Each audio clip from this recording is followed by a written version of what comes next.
এই যে কথাটা বাংলা থিয়েটার বলতে কলকাতা, এটা দীর্ঘদিন, এটা স্বাধীনতা পূর্ববর্তী থেকে স্বাধীনতা পরবর্তী সব সময়তেই বাংলা থিয়েটার কলকাতা থিয়েটার এক করে দেখা হয়েছে এবং তার একটা ইতিহাসগত কারণও ছিল।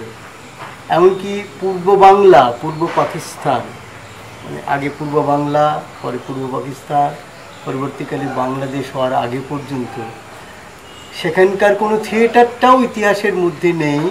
তার কারণ হচ্ছে গিয়ে ওই একজন গোলাম মুর্শিদ কি লিখলেন, একজন হায়াত মাহমুদ কি লিখলেন ছাড়া পুরো কলকাতা ওরিয়েন্টেডই। তার একটা কারণ ছিল, কলকাতার রাজধানী ছিল, কলকাতা রাজধানী বলে কলকাতাতেই থিয়েটারটা, এটা তো স্বাভাবিকভাবেই এটা যদি জানা থাকে ইতিহাসের যে কোনো দেশেই নদীকে ধরে বাণিজ্য, নদীকে ধরেই বাণিজ্য মানেই তার সংস্কৃতি, মানে সংস্কৃতির সঙ্গে বেশ্যাবৃত্তি সবটাই তো একসঙ্গে থাকে। তো কলকাতা সেইভাবেই একটি আদ্যন্ত গড়ে ওঠা একটা গ্রাম্য নগরী, যেখানে যাত্রা, খেউর, খিস্তি, পাঁচালি, ঢপ, আখড়াই, হাফ আখড়াই, তরজা, কবির লড়াই থেকে গান, থেকে থিয়েটার, তারপরে চলচ্চিত্র, এটা তো খুব স্বাভাবিক।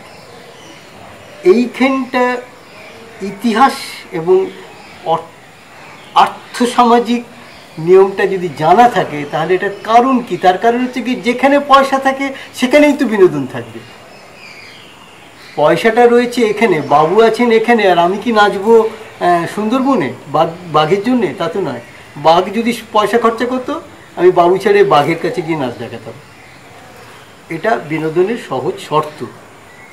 আর একটা শর্ত হচ্ছে গিয়ে, যেখানে অর্থনীতিটা ঘোরাফেরা করে, মানে আমি বলছি যে শুধু বিনোদনের টাকা নয়, বাবু যদি পুরোটা তুলে নিয়ে গিয়ে বাগান বাড়িটা বারাসাতে করেন তাহলে থিয়েটারটা ওখানেই হবে।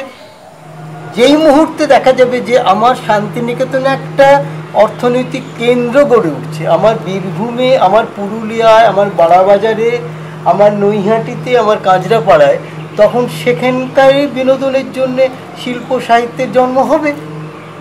কিন্তু আমি তারপরে নিজের অস্তিত্ব টিকিয়ে রাখার জন্যে কলকাতায় আমি যদি বলতে থাকি আমার কলকাতাতেই সব হচ্ছে, ওহে তুমি আমার কলকাতার প্রোডাক্টটাই নাও, ওহে তোমারটা আমি দেখে স্বীকৃতি দিলে তবে তুমি স্বীকৃতি পাবে, তাহলেই গোলটা বাঁধে। এবং সেখানে যে কেউ যখন উঠে, কিভাবে ওঠে না, এবার বাংলাদেশে তারা অভিমান করে যখন বলল তোমার কলকাতার থিয়েটারটাই থিয়েটার নয়, আমি সেলিম আলদিন, আমি নাসিরুদ্দিন ইউসুফ, আমি মাসুম রেজা, আমরা দেখো থিয়েটারটা করছি ওই কলকাতার থিয়েটারটাকে নস্যাৎ করে দিয়ে।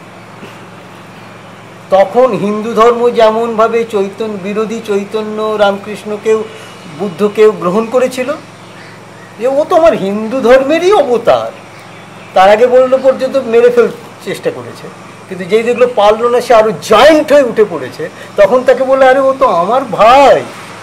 তেমনি কলকাতায় সচেতন বা অবচেতনে বা অচেতনে বা খুব কুশলীভাবে সেই থিয়েটারটা যখনই ওঠে, ফলে বালুরঘাটে যখন হরিমাধব মুখোপাধ্যায় ওঠেন তখন তাকে বলা হয় ও তো আমার ভাই, কলকাতারই আর একটা উত্তরসূরি।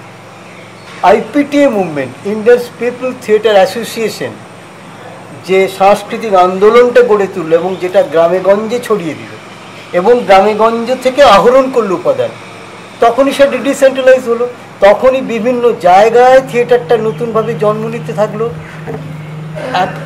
পাশাপাশি তুমি এটা তো অস্বীকার করে লাভ নেই যে বাংলা শিল্পে কায়েদ বামুনের রাজত্বটা আজও চলছে। সেখানে এই যে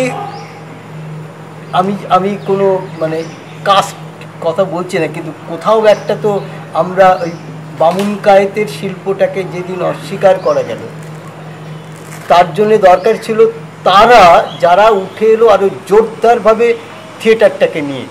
সুধীন্দ্রনাথ দত্ত, জীবনানন্দ দাস, কোথাও দেখেছো জীবনানন্দ জানা, অচিন্ত বেরা, তাহলে কি তারা তখন জানতেন না, লিখতেন না, লিখতে পারতেন না?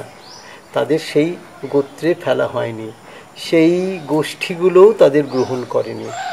হ্যাঁ, ভালোই তো হয়েছে, এইটাই। কিন্তু থিয়েটার কিন্তু তখন দেখা যাচ্ছে থিয়েটার যেহেতু যে কেউ যদি একটা ভালো অভিনয় করে তাকে নিয়ে নেওয়া হয়, তখন কিন্তু বামুন কায়েত ছাড়াও কিন্তু থিয়েটারে অনেকে এসেছে। দুটো দিক করতে হবে। এক হচ্ছে গিয়ে তোমার মাটিতে যেটা হয় সেই শিল্প সংস্কৃতিকে যারা রাখে বাঁচিয়ে সেইটা থেকে গ্রহণ করো, সেইটা ফ্লারিশ করবে। আর যেখানে বাণিজ্য কেন্দ্র সেখানেই সবটা গড়ে উঠবে।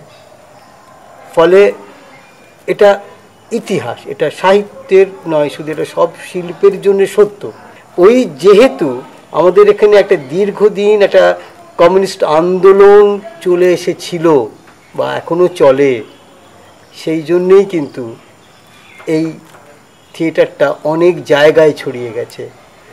আর কলকাতার থিয়েটারকে বাঁচতে গেলে সে কিন্তু যেমনভাবে শিডিউল কাস্ট, শিডিউল ট্রাইব বা ওবিসির থেকে কোটাটা বেশি থাকে, জেনারেল কোটাটা কম হয়ে গেছে এখন। তো সেই কলকাতা সেই জেনারেলের কোটা, যেখানে নিজেদের লড়াই মারামারি কামড়াকামড়ি করছে, কেউ কেউ পত্রিকার সুযোগ নিচ্ছে, কেউ কেউ টেলিভিশনের সুযোগ নিচ্ছে, কেউ কেউ ফ্রাস্ট্রেটেড হয়ে বলছে যে আমি খুব ঘরের মধ্যে কুটিয়ে থিয়েটার করি, হয়তো সেটা থিয়েটারই না। আবার কেউ কেউ থিয়েটার করে যাচ্ছে, এসব বদার করছে না, তার কিন্তু থিয়েটারটা সে বিভিন্ন জায়গায় করে নিজেকে প্রমাণ করার চেষ্টা করছে না, নিজেকে বারবার প্রতিষ্ঠা করে চলেছে।